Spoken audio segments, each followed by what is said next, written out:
অবস্থা দেই গাড়িটা তো ধরে আইছে কোন ক্লাস করে না এই সময় এই যে কোন ক্লাস করে হ্যাঁ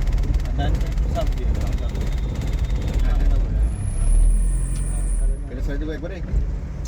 ওইটা ধরে রাখতে হবে ওইটা ধরে রাখতে হবে